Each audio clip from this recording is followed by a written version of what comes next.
But on that note, welcome to second week of Film Room, hosted by the Daily Stampede. It is myself, host for the evening, Robert Steeg, and our good friend, our savant and expert of all things sports, Seth Varnadore, here to break down a little film room for us, looking ahead to Notre Dame and then looking behind a little bit to the Citadel, see what went right, see what went wrong.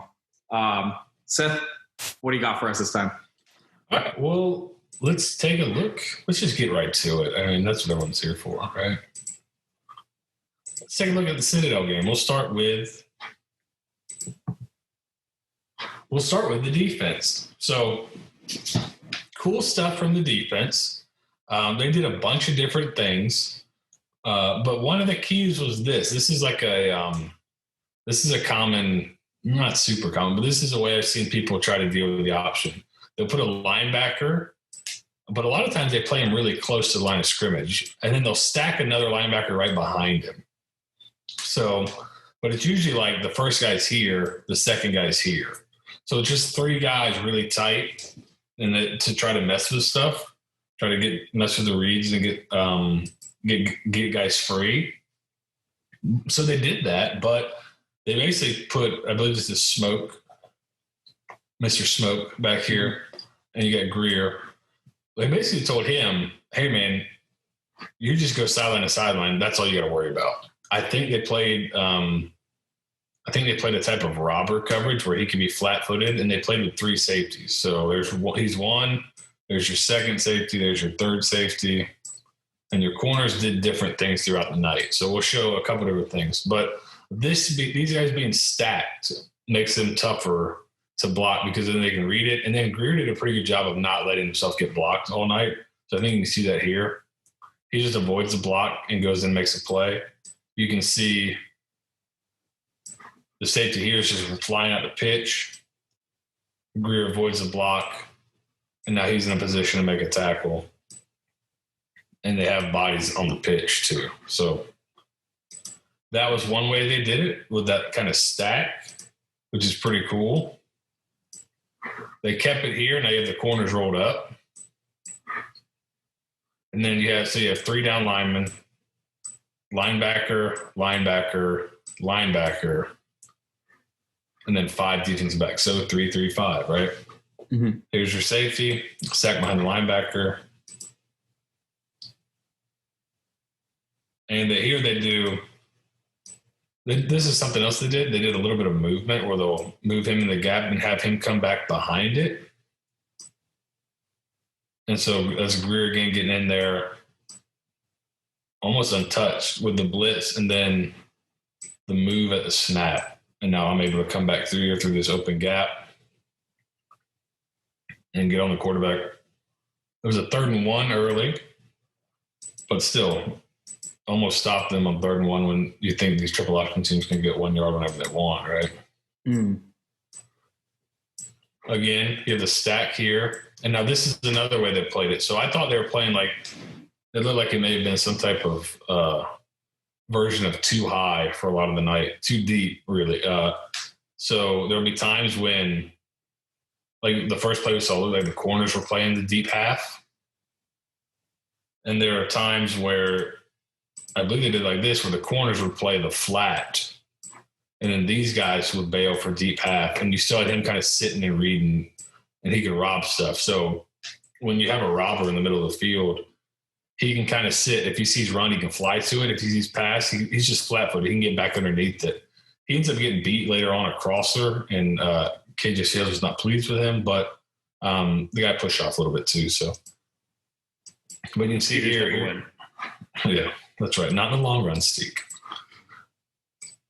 That's Pete Rose.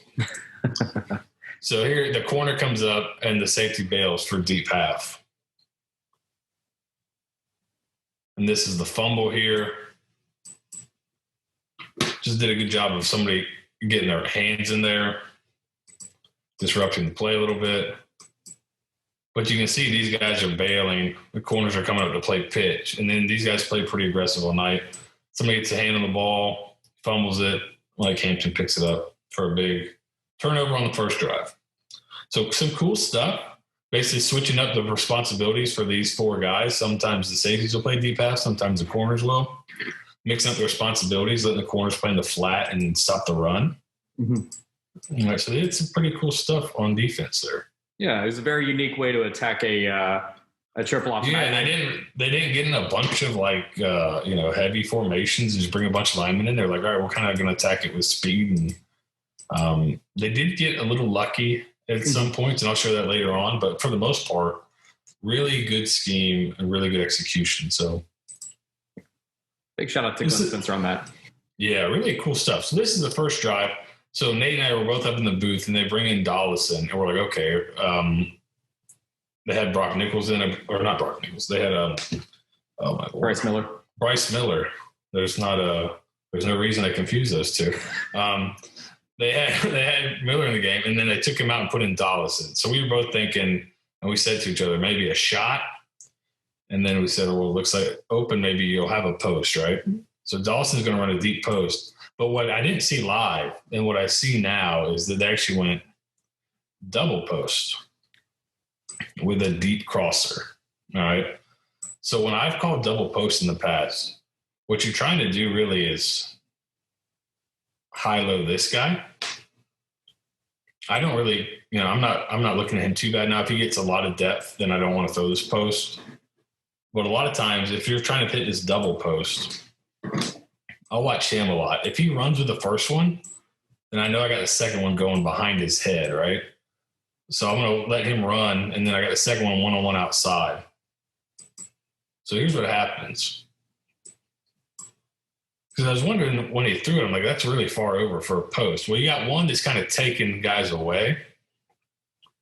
So you got this one, and he gets held up. I think it should have been interference. But you got this one holding these two.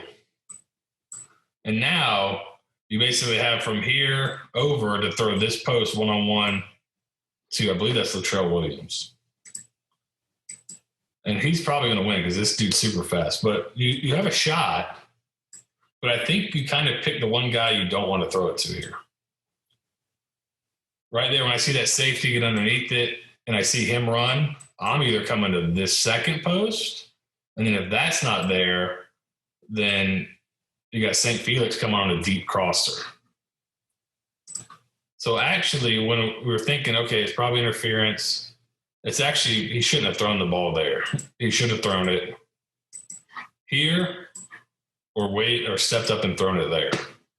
Very vintage, basically like 2017, 2016, Willie Taggart style play there. I mean, I can't tell you the number of times we opened up with a play double post just like that.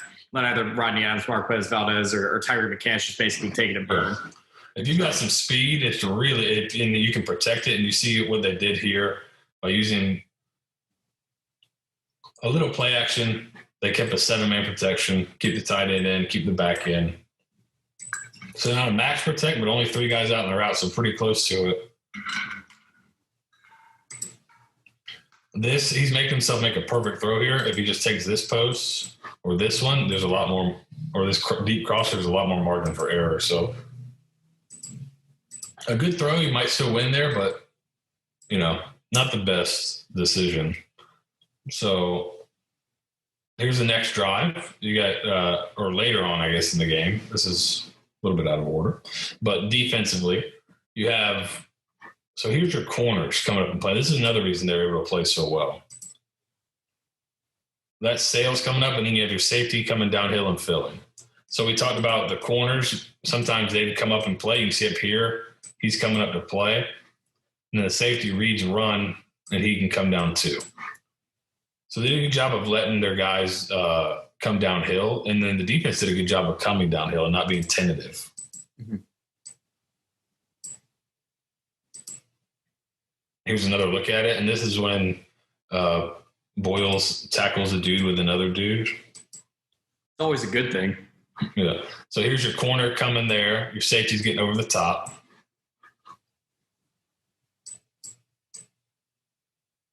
They do a good job taking the dive away. And you got,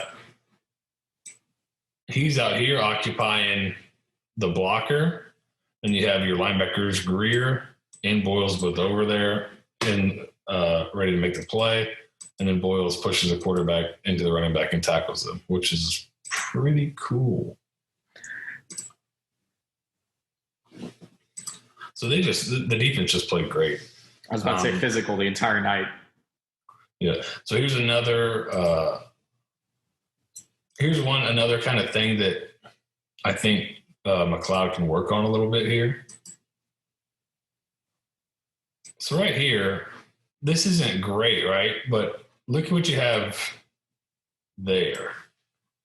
If you just kind of slide up here, and now this isn't a bad play because he drops it off, but I think this is like the next step of his progression. He's dropping off here, but it's like third and 15. If he just slides up in the pocket here, he's got this dig route coming there, and he's got another one coming up here. But hey, if you feel the pressure get out of your hands, let your guy try to make a play. But this is one where the offensive line doesn't do terrible. Like, this is one I think if you just move a little bit in the pocket. So they run a little game here. He comes to it late. It's very possible your back was supposed to stay in and protect, and he did not. But just straight there, he's coming. Just step up. Mm-hmm. And you got some throws available in the middle of the field there. So that's kind of the next progression for him, is to sit in there, maybe move a little in the pocket. But after, last year, you can see why he's a little gun shy. And then this is the very next play. They get caught with, they could have 4 to a side, so they call the slide this way. This is a pretty good blitz here. Have him come through, occupy 2. He'll be off the edge to occupy the back. And then you got a wrapper coming through here. So good design, understanding how to get them to make turn this way in pass protection. They like the 3-man slide, which is, I believe they call it, like NFL, they call it like jet. So they like the 3-man slide. So these 3 are going to go that way. Then you have 2 for the backside.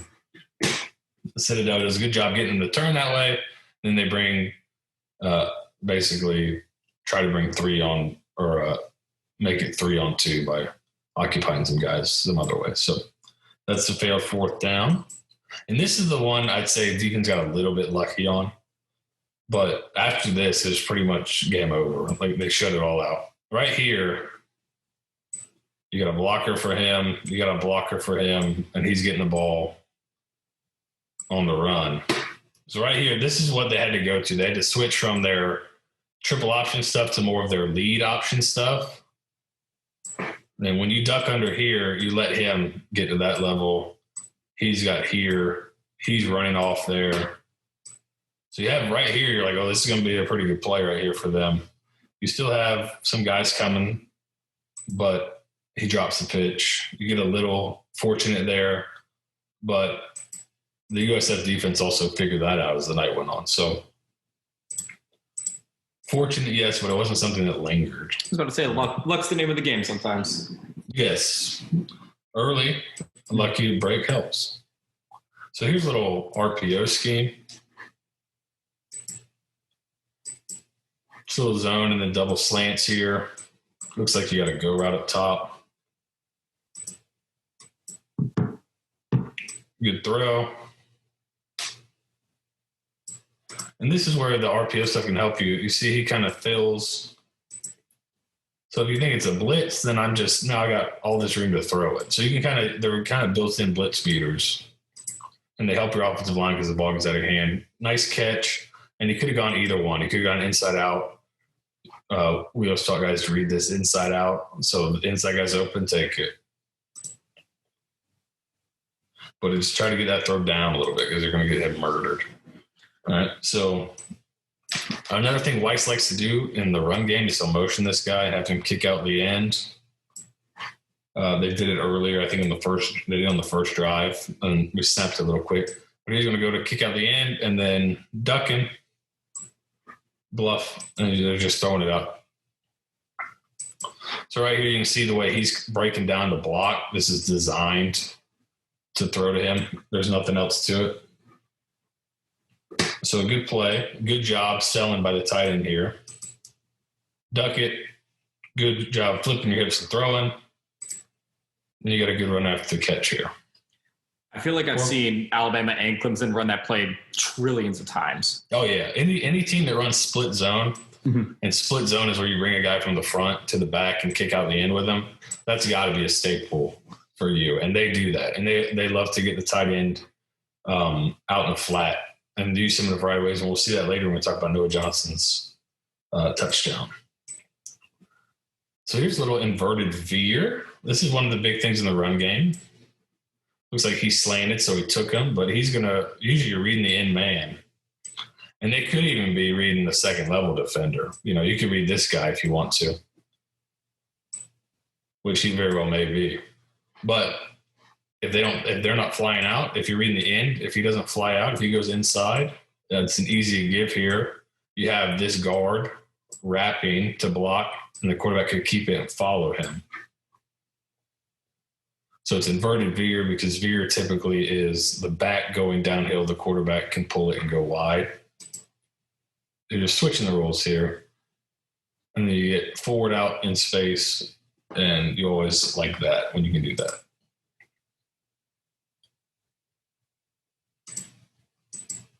Then here's another. It looks like another RPO. This is a touchdown.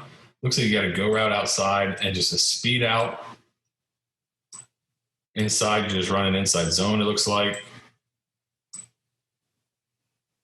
Good back shoulder throw. And good job of getting the feet in there, using your big body, getting those feet in. Mr.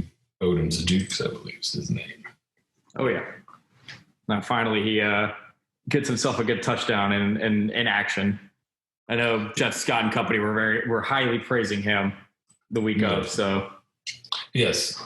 Good job with the feet. That was tight. That was a bang play, and he ended up getting both feet in, so that's very good. This is the greatest play of all time. But this is a good job here against this punt. So they had two guys in the shield. They must have run this punt before. Coach Chaprada says, okay, I can do math. I'm going to send three guys of those two. Let's see if they can block them all. And another thing I really liked, we didn't talk about on the podcast yesterday, but one thing I really liked is they put a lot of speed on special teams. Especially on speed on kickoff team, speed on punt team, speed on punt return team. They're putting speed on these teams. So when something like this happens, so there you see the shield, and he's inside him. So, you know, when you get these funky punt formations, you're like, all right, you got the first thing here. And it's like, well, that guy's a long way away. That's really tough. So this is a good job scouting. These are things that happen when you have like a specific special teams coordinator. There's three on the shield. You got one guy whiff, one guy make contact, the other guy gets through free. And here, check this out. That is Marion Dollison on the ground. He could have just been like, all right, I did my job. I roughed up the shield. No, he gets up and catches a negative 10-yard punt for a touchdown. It is the only time I've ever seen anything like this. It was unbelievable. It's one of the craziest plays I've ever seen in football. But why did it happen? Good preparation, good scheme, and a little bit of relentlessness. All good things, all things you'd like in a winning football team.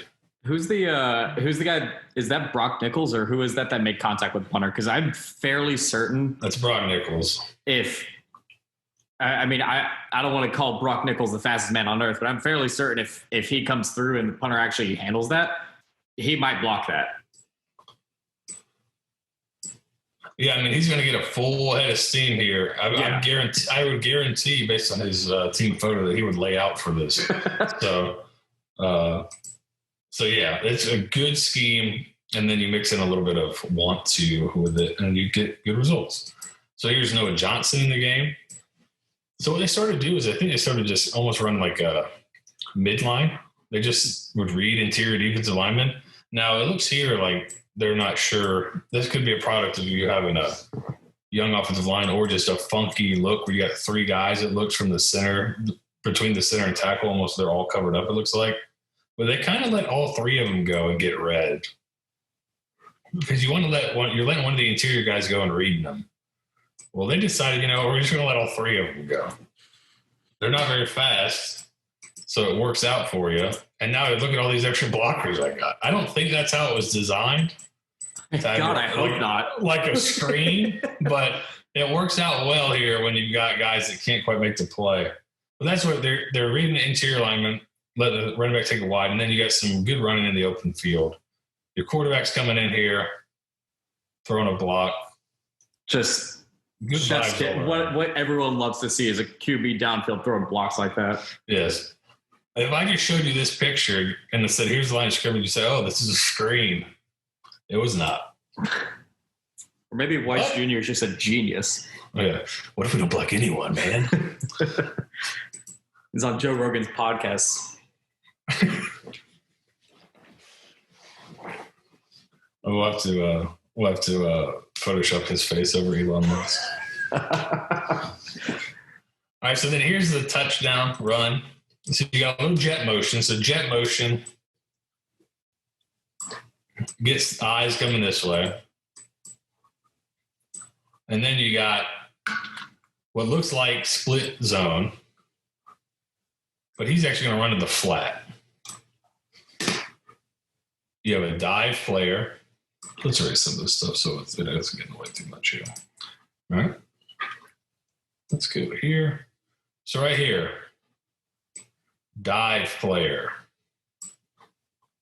The dive player. You got to keep. And then you're going to have him go out wide, and he's going to be the pitch read. So that is 1, 2, 3 options. Do you know what we call that, Steve? Swinging gate, right? Almost. The triple option. There's 3 options there, right? Jesus. So this is basically the same exact scheme Citadel was running, with a little bit different blocking, of course. They kind of have they're zoning this way. But here's my dive read. He takes the dive. Here's my pitch read. He's starting to widen with him. So you can see how the tight end's looking for the ball, and then he turns up the block. And then I just got to make this play. Does a good job avoiding the All-American linebacker. Gets a good block from his tight end. Goes in the end zone. But that's all it is. A little triple option. You're giving Citadel a little taste of their own medicine. I'd love to see that pitch. Because, functionally for me, I'm not seeing it. But I think it's just because I think, who is that? Is that Fred Lloyd or is that Chris Carter? I think Carter. One of them, he does a good job of recognizing what is happening in this play almost immediately. But I think the idea is basically the throw you saw to Brinkman earlier. Mm-hmm. It's the same idea. Yeah. Except I can get it to him early if nobody goes, but if this guy goes with him, then I can keep it.